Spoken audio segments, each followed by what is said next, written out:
Hey everybody, how's it going? Corrodor here, keeping it tanky in Raid Shadow Legends. Guys, what I thought I would do today is look at the upcoming fusion for this 6th year anniversary and March of 2025. Lord Entertainer Fabian. Looks like he's going to be a Spirit Affinity support legendary, and I think he's going to be pretty solid in use case standards, pretty similar to last year's anniversary fusion. But let's get into the skills and we'll talk about it as we go along. All right, A1, Service in Death. Attacks one enemy 2 times. Each hit steals 10% of the target's turn meter. Places a True Fear debuff for 2 turns if the target's turn meter is fully depleted. That's a pretty good A1 for a support. I don't expect it to hit hard, obviously, but 20% turn meter steal is good. I know Stultus Dragonbane's A1 works very similarly, and it's very good for controlling waves, especially if you're running him alongside ally attack. The True Fear, if the target's turn meter is fully depleted, I think that is pretty much just for counterattacking. If you compare him with like a Valkyrie or a Skull Crusher, or build him in Retaliation, when he does the counterattack, the enemy is going to have 0 turn meter because they just took a turn. So it's going to fully deplete and place that True Fear.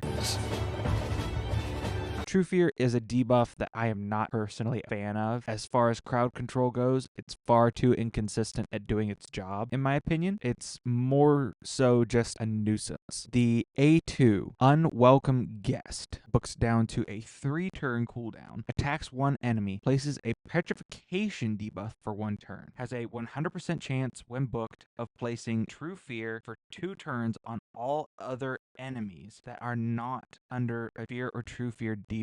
Passive effect. Activate this skill whenever an enemy under a Fear or True Fear debuff successfully uses a skill. If there are multiple champions on the team with this skill, only one will activate. That is a very strong move. What I think they did, just based on what I'm reading here, they watched how Skeletor did as a login champ and they said, okay, that was a total flop, but they like the concept of the petrification, so how can we make that better? That's what I'm seeing right here. But that is a very interesting skill. Obviously not void affinity, so there's going to be issues with weak hits against magic, but a petrification debuff that is placed is going to be really strong because petrification is very powerful lockout as far as crowd control goes. Again, True Fear on all other enemies, not a fan, and that's coming from somebody who wishes that Fortis was a good void legendary. As far as the passive effect of this skill, I think that is very strong because it's going to petrify someone if they successfully use a skill. So unless they're crowd controlling with the skill that they successfully use, they're going to get punished for it by getting petrified. That has the potential to become a very strong move. Okay, A3, Spectral Flourish. Attacks all enemies. Before attacking, has a 100% chance when booked of decreasing the duration of all enemy buffs by 3 turns. Also has a 100% chance when booked of increasing the cooldowns of all enemy skills by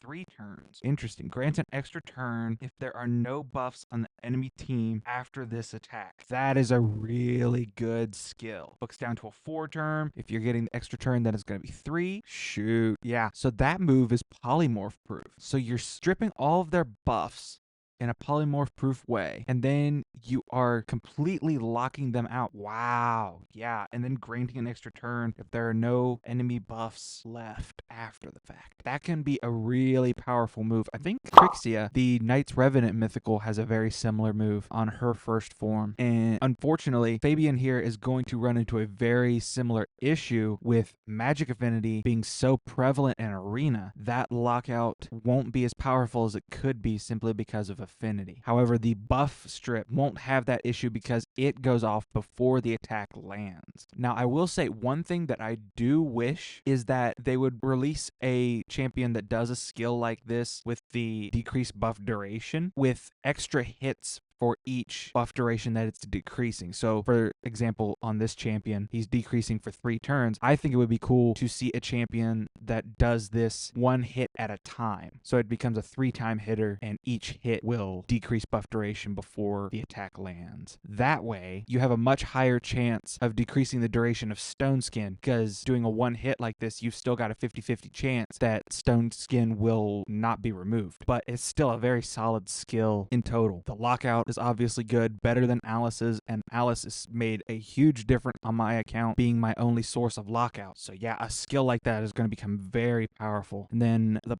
passive, Ghost with the Most. Whenever an enemy is revived, places a True Fear debuff on them for 2 turns, and then removes any hard CC except for Sheep from this champion before the start of their turn. Oh wow, so he's just immune to crowd control. That's powerful. That's really powerful. The only thing stopping this guy is Sheep. You build him in Feral, that's a 50% chance that that won't even stop him. And then he's got a 19% speed in all battles aura. That's the other thing that I don't like. With all the power creep in this game, you would think that they would start releasing legendaries with better all battles speed auras than 19%. Deacon Armstrong, the epic, has that aura. We need more Fushan type auras with like 24-25% speed in all battles. I think that should not just be reserved for mythicals at this point. With all the power creep in this game, a 19% in all battles speed aura on a legendary is completely outdated, Plarium. That's something I would heavily advise looking into changing in the future. That passive is nice. Again, it's True Fear. He's got a lot of True Fear in his kit, and typically those champions do not perform well because of the RNG aspect of True Fear working. Now, because of the passive effect on his A2, he gains a benefit from the True Fear not working, but it's still not ideal. Overall, I think this guy is going to be a good arena champ, and that's about it, if I'm being honest. So I think he's going to actually be even weaker, which is surprising, again, given all the power creep that we've had in the game as of late. I think he is going to overall be weaker than last year's Anniversary Fusion, Armanz the Magnificent. I mean, if we look at Armanz in comparison, the A1 attacks one enemy, has a 55% chance of increasing the cooldown of a random active skill by 2 turns, fills his champion's turn meter by 10% for each turn added to the cooldown. So yeah,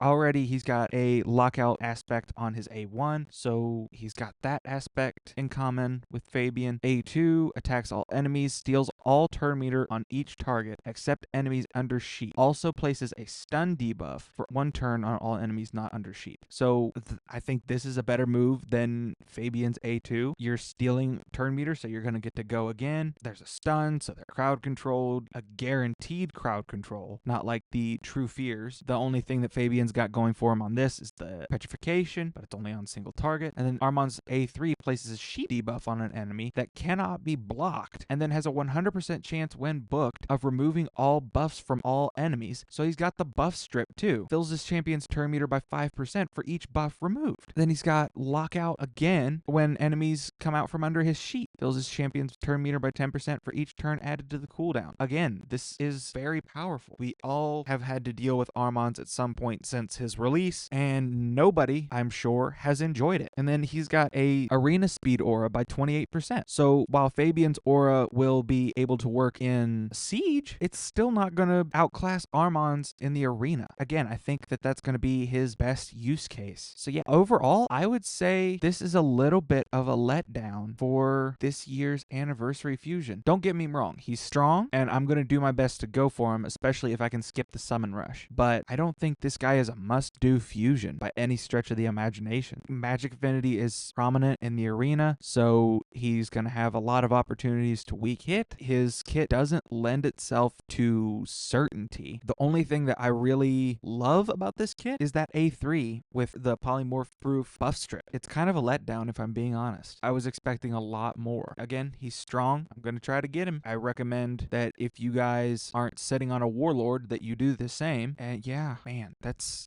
honestly really sad. I was expecting something Armanz 2.0, and it's more like I got Armanz 0.5. Kind of sad, but I guess we can't expect much more than that from Plarium. Well, guys, let me know what you think about Lord Entertainer Fabian in the comments. Are you going for him? Do you think he's stronger than I'm making him out to be? Do you think he's weaker than I'm making him out to be? I'd love to hear your thoughts. So yeah, I've been Corrodor. Stay tanky.